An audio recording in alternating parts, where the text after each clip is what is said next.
Welcome to WP Product Talk. I'm Amber Hinds from Equalize Digital. And I'm Katie Keith from Bantu. And today we're going to be talking about growing and nurturing an email list for WordPress product businesses.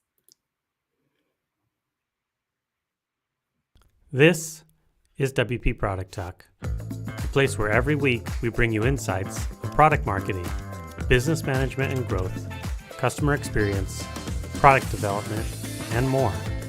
It's your go-to podcast for WordPress product owners by WordPress product owners. And now, enjoy the show. So, email marketing. Well, it's a huge opportunity for pretty much all WordPress product companies, and yet most of us aren't experts in it and we're leaving money on the table. And so that's why we've brought Laura in to talk to us. Hey, Laura, Hi. Thanks for coming on. Hey, thanks for having me. So could you introduce yourself and let us know what you do? Yeah, so my name's Laura and I am the founder of a WordPress plugin called Client Portal. I was a freelance web designer, turned creator as the term is now. I don't think it was that back then, turned WordPress plugin owner, which was actually a bit of an accidental thing that kind of happened. So but I've been doing that since I've had Client Portal since 2016 and I went full time on it in 2017. So it's been around quite a while now. Cool. So we always start off this topic, this section, why is the topic so important for WordPress product owners? So I'll go first, and continuing what I said a minute ago, email marketing is a huge opportunity to build what is effectively a database of warm and hot contacts that you can send information about your products to whenever you like, which sounds amazing. And at Bantu, it was our biggest source of sales on the Black Friday sale recently. But you can get email marketing very right or very wrong, and it's not easy to find the right balance between promoting your products and spamming people. And the same applies to actually sending the emails and getting people to sign up on your website in the first place. So you need to think about the ethics of email marketing, legislation like data protection and GDPR, and all of those things are why I think we should talk about this topic. What about you, Laura? Why do you think it's so important? Yeah, so for me, email marketing is literally how I got started in this world. So I built an email list, actually based on something else. I was teaching design to developers, and I built an email list. I didn't have anything to sell. I was just teaching. And when I came up with Client Portal, a lot of the things I was doing to grow my email list, that was what sort of started Client Portal. So I was talking about this portal you could create for your clients, and then people were really interested in it. And I'm not a developer myself, and I knew that I needed to get funding to grow Client Portal. And so the only way I could get that funding, really, I didn't want to get funding from elsewhere, was I used my email list to do a pre-sale to see if anyone would be interested. And everything for me has always just been through email. It's everything I know. So I can't imagine having a business without email, without an email list, without talk. It's how I communicate with people. I'm not really big on social media, not because I think there's anything wrong with it. I just haven't cracked it. But I feel like I'm quite good at email, and it's how I pre-sold Client Portal, and then when Client Portal was doing getting better, I was going on other podcasts and getting people to join my email list, and then telling them about Client Portal, and then going from there. So I feel like it's a really good channel for people to get started, because it's not easy to grow an email list, especially at the start, but there are things you can do to grow it fairly consistently. And once you've got people on your list, they're kind of yours. They've opted in. They've said I want to hear from this person, and that's actually quite a big deal. I think it's a bigger deal than just someone following you. For someone to give you their email address, especially these days, they're not as easy to come by as they used to. So even if you have quite a small list, which at the time my list was quite small, I think it might have only been a couple of thousand or something. It was how I got started in everything. And I see now I'm in this WordPress space. almost everyone I talk to, no one seems to do it. So I feel like it's kind of like this kind of hidden secret, or this hidden opportunity, I suppose, for a lot of WordPress product owners to try. Yeah, I agree. I think, for me I see a lot of that in WordPress where maybe they capture emails, but then they very rarely send emails. So that whole nurture part of it that you're talking about, like figuring out what the right way to not just grow and get email addresses, but keep people engaged. Because I feel like there's a lot of products where they only send emails during Black Friday. And that seems to me like prime way to get people to unsubscribe from your email list. So Yeah. I think it's really important for product owners to think about what their email strategy is over the entire year and not just around a sale. Yeah. It's really tough. It's like, because you don't want to be known for only pitching, because you're just going to get people unsubscribe or not, listen to you. So it's important to kind of strike that balance. But yeah, like you say, what is that balance? How do you do that? How do you figure out what people want to know about other than just a pitch? So yeah, there's definitely a lot to talk about. Yeah. So maybe we can transition into story time. You gave us some excellent notes in advance. And I think it'd be really interesting to hear some of your own experiences with growing your email list, what you found maybe worked or didn't work. I know you talked a little bit about how automation can play a role in like emails that are going out to nurture that list. And if there are emails you found have worked better than others, or maybe things that you sent that you're like, oh man, I can never send an email like that again because I got a lot of unsubscribes. So share a little with us, Laura, about your personal experience. Yeah, so it's fairly turnkey and fairly straightforward. So what I tend to do is, I feel like because my background was more of a creator, so I was more courses, kind of info products, I've always, sort of had it drilled into me in a way that like you need to give, ask. So, growing my email list, like I said, I didn't have a product or anything to sell initially. So I just got really good at just sending stuff that I thought was really valuable, listening to the replies that I would get. And that was actually one of the benefits. When I had a smaller list, I did get a lot more replies. The bigger my list grows, the less replies I get, which is a bit kind of, I don't like that as much, because replies are so helpful to figure out what's resonating with people and what's not. So I would just kind of teach and like get a feel for what people were interested in and what they weren't. And so what I did was, the main way that I grew my list is I still have actually on Client Portal, I have an ebook with an email course that is about, really going through your onboarding process and really systemizing your business. It's really in depth. Like I would definitely charge for it. Like I think it's worth money, but it's completely free. It's just, it's not free. You have to put in your email address to get it. So I have that. And what I would do is I would just go on loads of podcasts for my target audience, so freelancers and agencies predominantly. And I would speak at a lot of conferences as well, which is really scary, but quite a good thing to do as well. And I would do a lot of guest posting. So I would do for sites like Smashing Magazine or, whatever was big in my particular industry.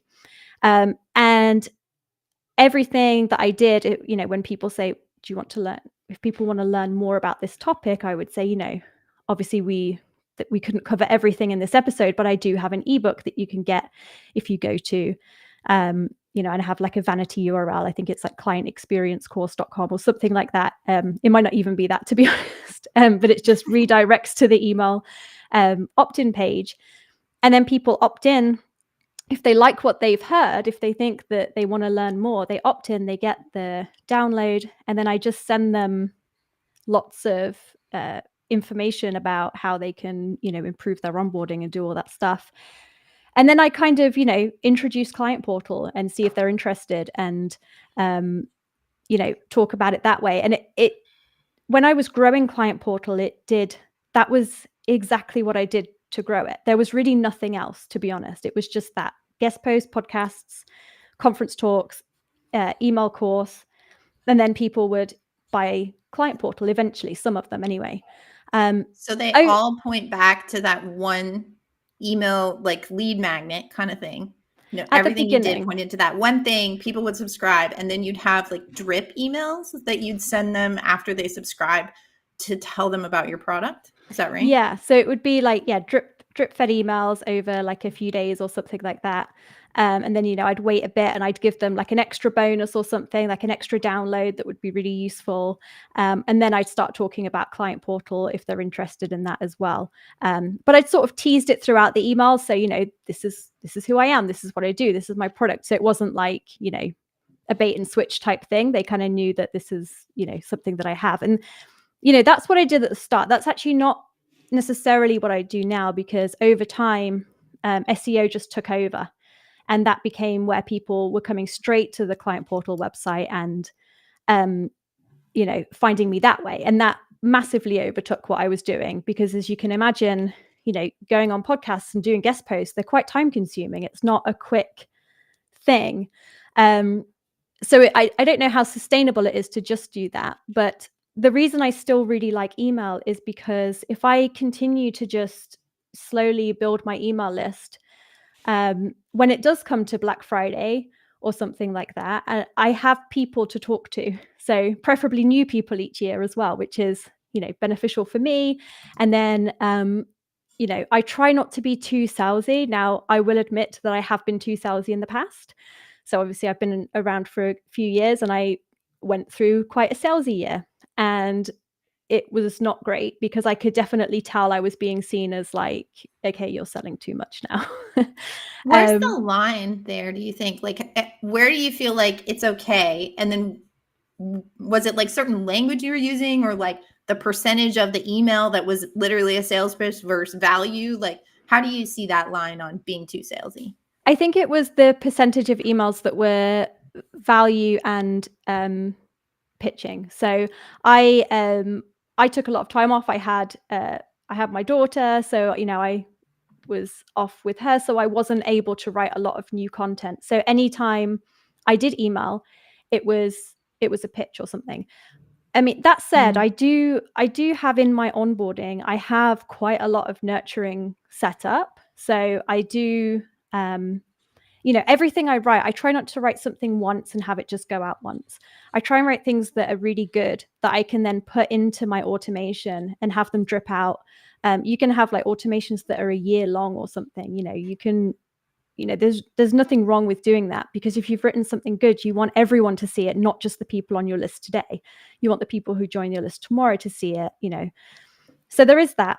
But on my email list, I do tend to have a lot of people who do follow a lot of what I do. So they kind of know when I'm writing something new versus like something rehashed. And it's hard to really explain. Like, I don't think there's a number I could give you, but I just felt like I was being too pitchy, and I felt like I saw my engagement drop, and it just didn't feel right. Like, it didn't, I don't know if that makes sense. It just didn't feel like I was give, ask. It was more ask, give. So with pre-sales emails, what do you have apart from the course? So the course lasts however many days. What do you do if they then haven't made a purchase? So I have like a why didn't you buy question, which is super valuable to know. Like, hey, just one quick question, why didn't you buy? I'm planning on changing that slightly and having maybe some trigger links that say, because there's usually a few reasons. So something like, you know, it was too expensive, or it's not the right time, or, you know, a couple of other things. I wanted a trial or something like that. And then when they click those links, I'll send them another email to say, by the way, did you know you can get a trial by doing this, or something like that. But at the minute, it's just a why didn't you buy? And then I just kind of send just the thing about Client Portal. I'll just take a little bit of a step back, is because, and this is where it differs from a lot of WordPress products. It's a portal that you give to your clients. There's really no better way of describing it than that. But the purpose of Client Portal is to make you as a freelancer or agency look more professional to your clients. So that's what I'm trying to do.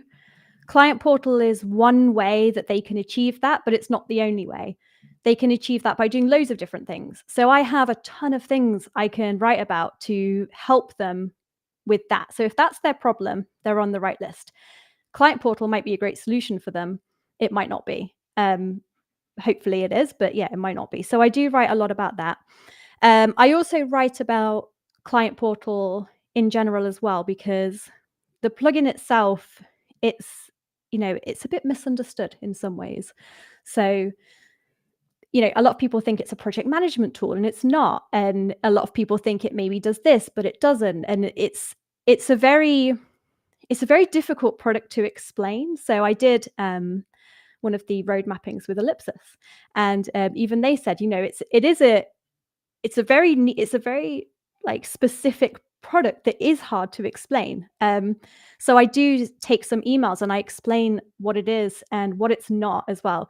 And those emails are really good, and you can get like a feel for, sometimes I'll send an email. I sent one recently. I think I put it up on my blog, which was something about, do you need a project management tool if you're using client portal or something like that. I sent that email. I got a bunch of replies and a bunch of sales, because it was clearly that thing that people just wasn't clicking with them as to why client portal could work for them, or really what its place was in their toolkit.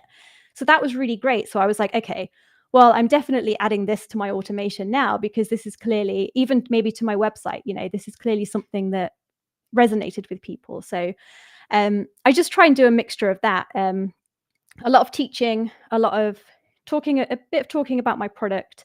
But like I say, because of the problem that my product is solving, there is a lot I can write about with that. And I know with a lot of WordPress plugins, it's not that clear cut, if you see what I mean.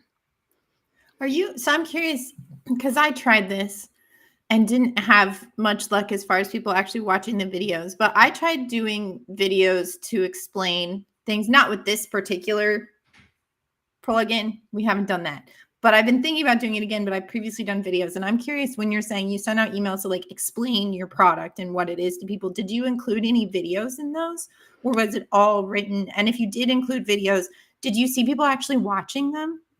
So I typically don't do a lot of video, mostly because I don't enjoy it, rather than, I don't know, maybe it would work. I have done the odd video. I guess people watch them. To be honest, I don't think I'm that good at video. I think my strengths lie in writing a lot more than it does in doing a video, because I can really think about what I'm trying to say, and I can spend a lot of time getting the right way to describe something. So yeah, I go full on writing, but mostly because that I feel is my strength, as such. Yeah, I'd be curious to transition into like Katie, sort of hearing what you all do at Barn2 and your experience. But I'm wondering if you could give us a quick, only because I'm seeing it in your show notes, but I didn't hear you say it. Could you give us an idea of what the size of your audience is right now and how long it took you to get from 0 to where you are today? Yeah, so it's at about 17,000 now. In terms of how long it took me to get there, I don't know. So I feel like the first 1,000 took ages, like the longest time ever.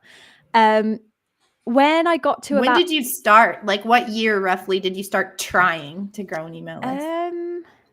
Oh gosh, that's a good question. I guess honestly it would be 2014, maybe. Okay. Something like that. So it's been about 10 years, but obviously the growth isn't like evenly distributed across 10 years. Yeah, exactly. It was like, it sort of went really slow at the start, and then once it kind of got going, it just got going. And I was like, when it got to 10,000, it's like I didn't even have to worry anymore. And at some point the SEO massively took over. And actually my email list growth is quite small right now. But because I haven't been doing those things to grow it. However, my plan for 2024 is to go back and do that, because I do miss doing that. I do think it was really valuable. Like I said, I've had like things going on, and just, life's just been crazy. So podcasts and guest posts are just, I have to show up and do them. It's kind of hard to outsource that. So 2024 is my year to start doing that again, because I did I do really enjoy it, and I love the engagement that I get talking to people. And I try and do a lot of, I always try to ask people to reply to this email, tell me, and I reply personally to like all of them. And I do things like workshops as well. So I'll do like live webinars to teach them a particular topic about, I have a background in freelancing, so I have a lot to teach in that area as well. So I'll do something about, what I've been learning about. And I have a few other products that are kind of slightly related to Client Portal that I sell as well. So it all kind of works in together. But I think, the main thing I see myself is that I see myself as someone who's trying to help freelancers and agencies look more professional, be more organized, and give their clients a better experience. And then whatever form that takes, that's kind of what I'll do. I feel like I really went on a tangent there, and I can't remember. I think you just asked me what my list size was, so sorry about that. No, it's all interesting. Story of your list size. Yeah, we'll go with that. It's way bigger than mine, so I'm impressed. Yeah. So I'm going to give a slightly different perspective, because I hate email marketing and kind of do it with gritted teeth, because I hate receiving marketing emails myself, but I know how important it is. So that kind of underlies all of our email marketing at Barn too. It's my own personal misgivings. So that starts with how we get people to sign up in the first place. And we should talk more about strategies for that later. But my other pet hate is pop-ups. So that comes very close to my issue with email marketing, because it's quite well known that a good strategy to get people to sign up to your mailing list is to have a pop-up. Sign up to our mailing list. Do you want our free course? Whatever. But we just don't want pop-ups on our website. And so we've intentionally kind of compromised our email list, because we just have sort of more subtle ways, like a sign up in the sidebar or something like that, and a tick box on the checkout and things. So our list, in theory, it's 24,000 subscribers, but only 3,500 of them are on our general newsletter list, which means that they've ticked the box somewhere to receive that. All of the others are people that have bought a specific product. So really, under GDPR and things, we can only contact them directly about the product that they've bought. So, and we're kind of aware of that. If they don't explicitly opt in, then at least in Europe, you can email them about their transaction and their product and updates and new features and things, but you can't just send them your newsletter. So the majority of our list, we can't really email market to that well. And we have like a general newsletter for the 3,500 who have opted in. But I would love to kind of improve on that. We sort of send company news every few months randomly without a schedule. And it's quite nice, because we're a multiple product company. We can sort of cross promote our products, so we can talk about different products and hope that they'll buy something which isn't what they were interested in originally. So that's an opportunity. But most of our email marketing is post sales, and I know that Laura, you mentioned post sales emails as well earlier. So we've got some quite in-depth sequences for each of our 23 plugins. So for each plugin, we have emails that send. It starts off quite often with onboarding stuff, and then it's like every 2 or 3 months for 2 years often. And the purpose of that is to kind of build an ongoing relationship with the customer for the purpose of encouraging them to renew or buy additional plugins. So we might send like tips or features they might have missed that they might not be using yet, and things like that.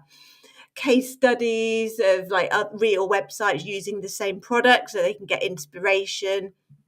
So we try and sort of think about how to add value to their experience of the plugin post sales, so that they're going to keep using it and remain loyal customers.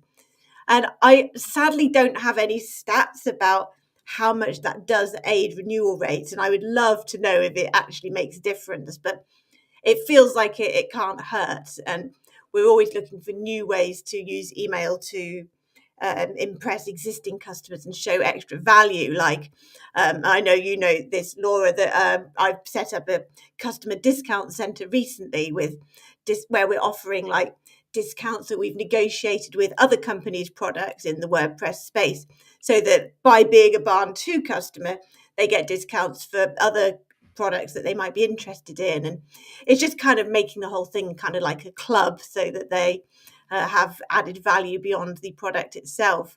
And that's all done through email.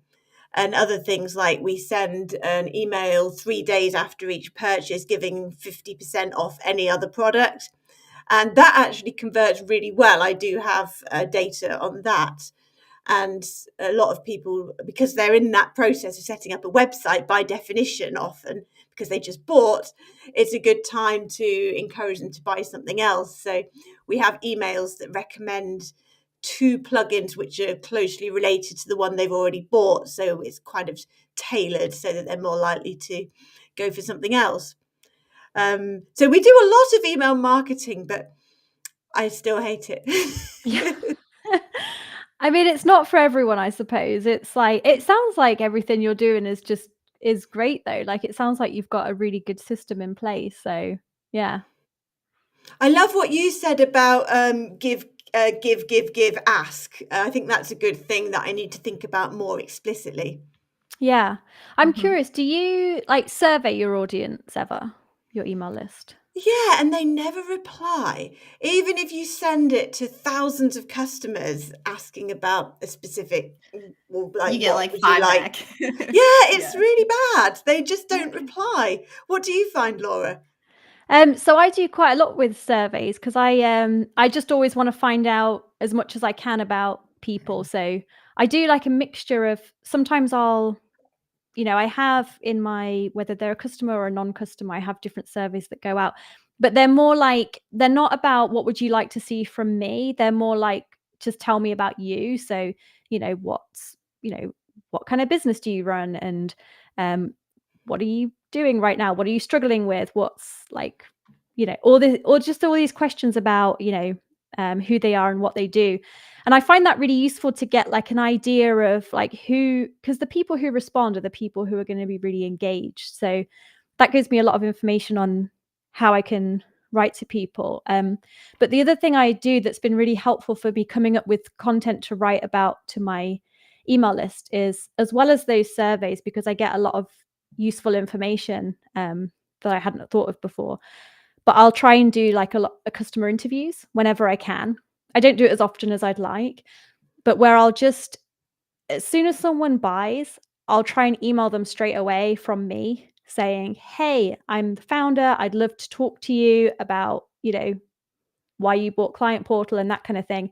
I try and get on a call with them and just find out about them. And I get so much whenever I do that, which again is not as often as I should, but whenever I do that, I end the call with just so much that I can write about that I didn't realize they might have been hesitating about before they bought Client Portal, or why they bought Client Portal, because why someone bought Client Portal is going to probably be similar to a lot of why other people buy Client Portal. So I'm really big on like knowing my audience and like what it's made up of, and who are, agencies, who are freelancers. I get a lot of law firms and accountants and like coaches and all these kinds of things. And eventually I'd love to have like personalized sequences go out talking directly to all of those different use cases, which is possible. It's just time consuming to set up. So yeah, I was just curious because I find surveying and interviews have been really helpful for figuring out how I can like give more, if that makes sense. Yeah, that's a fair point. We do have one email that does get a good response, which is sent 7 days after the purchase, and it just asks like 3 questions, not even a link to a survey, of like, what did you search for to find our products? Can we see a link to your website? How are you using it? And something like, is there anything that nearly stopped you buying? And they do reply to that a lot. And they go, this is the only customer email that goes direct to me now rather than support team. So that's kind of how I keep my finger on the pulse. And I've got a spreadsheet about what are the most common use cases, what are the most popular features of each of our products, which I use to directly feed into our marketing. So if I'm writing some copy about a plugin, then I'll open up this spreadsheet and look at what are the most important features and use cases and focus on those, for example. And I love discovering a new use case that I hadn't thought of, because that's an SEO opportunity often. So I'll send the idea to Ellipsis, and who do our SEO stuff, and say, oh, a customer bought our plugin after Googling X, and we've never optimized for this. And then they'll do the research and the data to establish, is this a good content opportunity? So it directly feeds into future sales as well. Yeah. I love that. Amber, should we move on to your email story? Yeah, so we are sitting around 4,500 subscribers right now. I think we really started trying in like 2021 was when we really put effort into growing the email list. Ours have come from, well, they come primarily, one of our biggest sources is because we run a meetup, and it's webinar style. So people have to join in Zoom, and we have an optional box that says, do you want to hear about other events? And so anyone who says yes on that, we add them to our email list. If they say no, then we won't. So that's been one of our biggest ones. We had for a time freemius in our plugin. And we used to get a lot of subscribers off of that, but we ended up removing freemius for reasons that aren't worth going into now. But we are planning, when we add an onboarding wizard to our plugin, to have an opt-in there, because that did get us quite a few subscribers within the plugin. And then another thing that we did that has worked really well, Kim from Paid Memberships Pro suggested to me that the free version of our plugin should be available on our website too, and not just on WordPress.org. So we have the free version as a download in EDD, but the URL for it is just the WordPress.org URL. So we don't have to maintain it on our website. It just updates, it pulls updates off WordPress.org, but a lot of people will opt in to get the free plugin, and then it says, we're going to add you to our email list at the same time. And so if they don't want that, they go to WordPress.org to get it, but a lot of people still do that, and that's helped us quite a bit.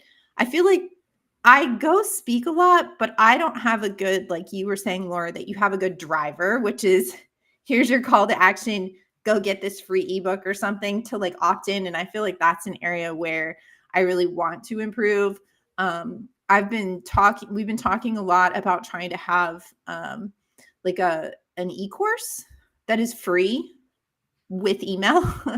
And that is a goal that I have for next year, to have at least one of those. And then I think that would be helpful, because it would be something that we drive people to grow our signups. As far as how we use our list, we're doing a combination. So when someone comes in and we know that they came in via the free plugin, so either when they had come from freemius or they downloaded the free plugin from our website, they get entered into a drip sequence, and it's very much like value based. So the first email is basically like, hey, did you know about WordPress Accessibility Meetup? Come to these, and then you can learn more. And there's a lot, and then we have one that like promotes our Facebook group, and like different things like that, where we're answering common questions or trying to address problems that people might have. And then towards the end, it sort of turns into also like, hey, if you have XYZ, you should consider upgrading. And those have worked pretty well. And we also built sort of like a scoring system too, where if people engage with a certain number of them, then it flags them in our CRM, and they might then get, depending upon their email address, and we do some research on them, if they seem like either an agency or they're a university or someone who might have enterprise potential, then they'll get personal outreach too, because we'll see, hey, they engaged more with these emails. That means they might be more interested, and they should get like personalized sales follow-up.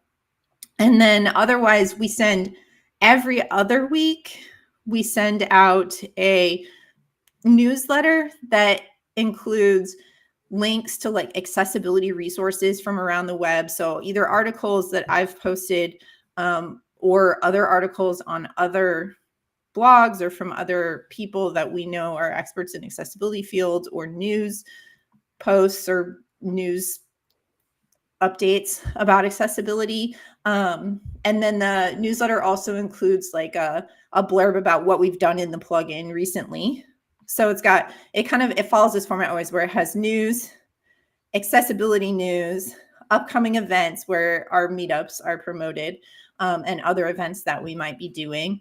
And so that goes out every other week. We're planning to transition that to weekly next year. And then we send out I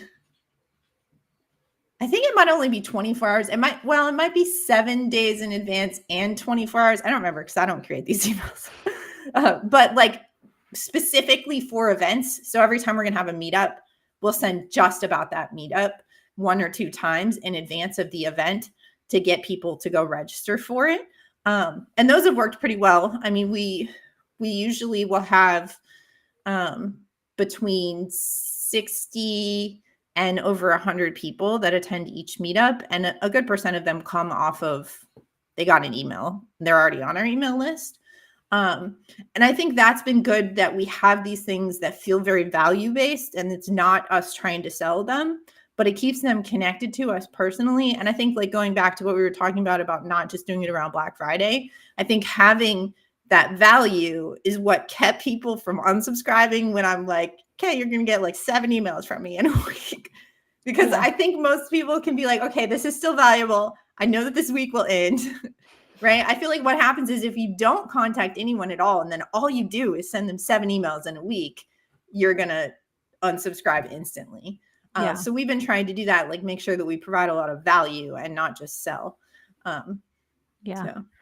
And you can also, for Black Friday, I usually have like on the first couple of emails, I say, this is going to be about Black Friday. This is like how many emails I'm going to send. If you don't want to hear any more about this, click this link. Yeah, click this You'll link. stay on my list, but you will not hear about Black Friday. So that's always quite good to do as well. And I think people appreciate it, because I always feel like if you've given someone your email address, you've sort of given them permission to email you. You just have to make sure they know what they've signed up for and give them opportunities to unsubscribe if they want to, or manage their preferences or something like that, so they don't. So they know what to expect, because people know that like Black Friday, you're going to promote your product. They know that you have something that you want to sell, and they're obviously interested in it. So it's kind of, I don't see it as such a bad thing, but also I don't mind people emailing me, because I know that I just unsubscribe if I don't like it, if I'm not feeling it, and I'm like, I just unsubscribe and it's gone. It's like, it's nice that they can't force themselves back into my inbox, unless you're a really dodgy airline in Asia, in which case it's impossible to unsubscribe. Very true. Yeah, our other co-host Matt Cromwell gave me this tip this year about adding a dedicated unsubscribe link just for your Black Friday emails. And this brings us on to something we haven't discussed, which is which mailing list platform to use. Because I use MailChimp, and there wasn't a way to do that in MailChimp. And I hate MailChimp generally, but it would just be such a big project to migrate everything that I stick with it. So what do you use, Laura, that allows you to have that extra feature? So I use ConvertKit. I was using Drip before, but then Drip did this massive price increase that kind of priced me out of it. So I switched to ConvertKit, which is just as powerful, but a little bit rough around the edges sometimes, but it can do everything. So yeah, we were using Zoho for our CRM and campaigns, but we're in the process right now of transitioning over to ActiveCampaign. What for us, because we are doing sales too, in addition to just like marketing, we needed to have something that has a CRM. So we like looked at ConvertKit because a lot of people recommend it, but it didn't really have the CRM aspects that we needed in the same way. It's more like just marketing email focused.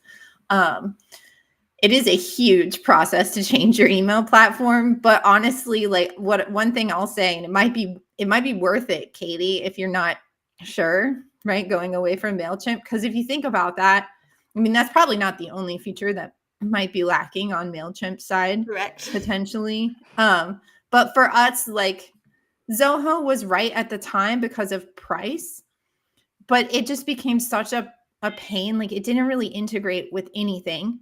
And it's been so magical because my partner, Chris, he's been setting an active campaign up, and we bought WP Fusion so that we could sync a lot of our tags out of easy digital downloads. And one of our biggest pain points was we did not ever have a really clear picture of how many, like what our churn was and like a lot of that kind of stuff, because the reports that are in easy digital downloads, I think, are not great.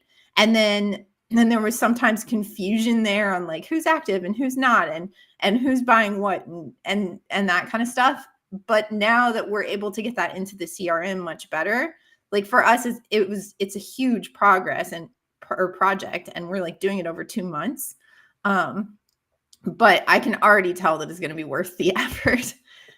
So yeah, it is. Migrating is so hard, but yeah, it's nice when it's done. And it's kind of a nice opportunity as well to clean everything up and go through everything again and just sort of tweak emails that you haven't seen in a while. But yeah, it's not really fun.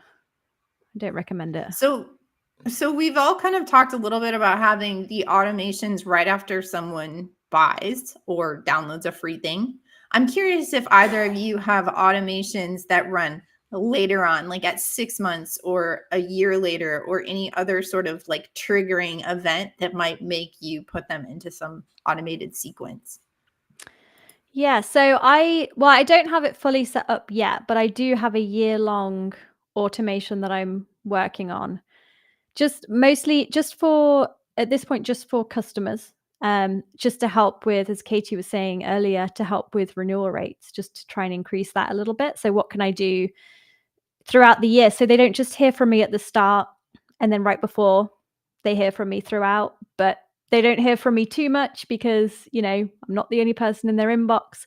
So I'm kind of coming up with like and I've got quite a nice outline that I'm sort of working towards, which is a mixture of, more value-based stuff, but also a lot of a decent amount of surveying as well, like surveying at different points just to find out different things. And then offers for, if they want any like one-on-one help, I offer that occasionally to certain customers, like close to renewals or something like that. Obviously I can't do a ton of one-on-one stuff, but just that kind of thing. I really want to just have a really nice year-long sequence. I don't really know what to do after year one, if to do anything at all, because I think it sort of gets a bit like wonky. How do you make sure everything's going at the right time? But I've got someone helping me who's just really good at this stuff, so that's not too bad there. And then for the non-subscribers, not the non-customers, I do what my husband actually calls a shadow newsletter. So my husband actually has a course on ConvertKit, so he knows everything about it. And he talks about a shadow newsletter, which is basically where you write a weekly or fortnightly or however long newsletter, and then you basically add it to like the back of the queue for automation. So new subscribers can get sometimes years of content without necessarily seeing anything new. And there's like a way to make it so if you want to send a broadcast email, but you don't want them to also get the shadow newsletter, you like pull them out of that, send the broadcast email, and then restart the shadow newsletter. Or if, say, you want to do a promotion, you pull them out of the shadow newsletter again because you don't want to be promoting and giving value at the same time. It's too much. You pull them out of that to do the promotion and then put them back in where they left off, and they just keep going through and just getting this content and stuff like that. So that's something that's quite nice because you can just do it slowly over time. Like once you've set up the shell, you just, every time you write something new, you just add it to the back of the queue.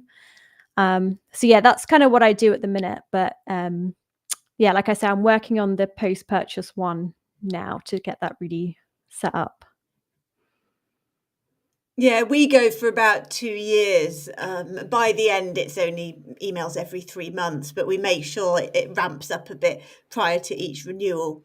And beyond 2 years, it's just like general newsletters, Black Friday, whatever. But obviously only a small proportion of customers are going to renew more than twice, because renewals drop off each year with any products. So but I think by capturing the vast majority of customers for that time, that's kind of the most important priority. Yeah. Yeah. I think the thing about the beyond 2 years for us, and, we're only really hitting that point now.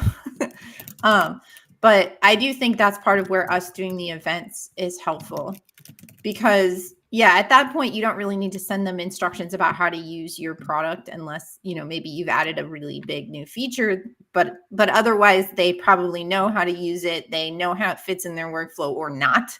Right. And so I think that's why the events is helpful, because it gives a reason to keep them connected and that kind of thing. So what are the events aimed at? New customers, or potential customers, or long-standing? So for us, we strive to do events that are beneficial to both. I think different events. So when we're talking accessibility, sometimes we end up with a talk that is so developer focused. I mean, we had one last month, that the whole time they were talking, I was just like it was just like going right. Like she was, the speaker was really going into code, and I was like barely following along. Right. It was very technical. So we have some that are, it really depends on your level. But our goal with the events just in general is, it maybe is partially more new people, because it's trying to increase awareness about the importance of accessibility. So it does bring in new people. But that said, we're also, a big thing that we have found, and I've talked about this before on the podcast, is that there can be a learning curve with using our product, or our product could just overwhelm people. And they won't know what to do, because it flags problems and they don't know what to do. And so part of the idea behind having educational webinars that people can attend is it helps them to understand what to do with the things that my product flags, which I think could help with existing customers staying customers. Because if you just install a plugin and then you don't know what to do, you're going to go away. So it's kind of both. I don't know. I also I just enjoy it. It's like one of my fun parts of my job. Like, I like to go there and hear from other speakers, and I learn stuff too with them. So it's fun. And you get lots of people coming, so it's obviously providing a lot of value. Yeah. I mean, I think so. I think the community enjoys it, which makes me feel good. So yeah. But should we transition into best advice? Yeah, so I think we've covered tons of different aspects of email marketing, which is great. So to bring it all together, let's each give our best advice to other WordPress product owners. Laura, do you want to go first? What are your most important top tips? Yeah, so for me, it's really knowing who you're talking to. So make sure you know who's on your list, why they're on your list, what they want to hear. It's kind of like with SEO, when you're trying to match search intent, you're trying to match email intent, like why are they here, and give them that. And write as if you're writing to one specific person, and just try to give as much as you can to help them, and give, and then when the pitches happen, if they're ready to buy, they'll buy. And yeah, that's basically it. What about you? I guess I'm up next. So I think I'll circle back to my, just start sending regular emails. I think probably monthly should be a minimum. And try to think about what you can provide that is value. So you're not only talking to people during sales. So. Yeah, definitely. My top tip is to map out the journey from the user's perspective. So do a different one for pre and post sales, maybe even more subgroupings depending on what you do, and think about where they are in their experience with the product, whether that's discovery or using it, and what they need at each stage, and create your email system with that in mind so that they're getting the sort of targeted, relevant information exactly when they need it.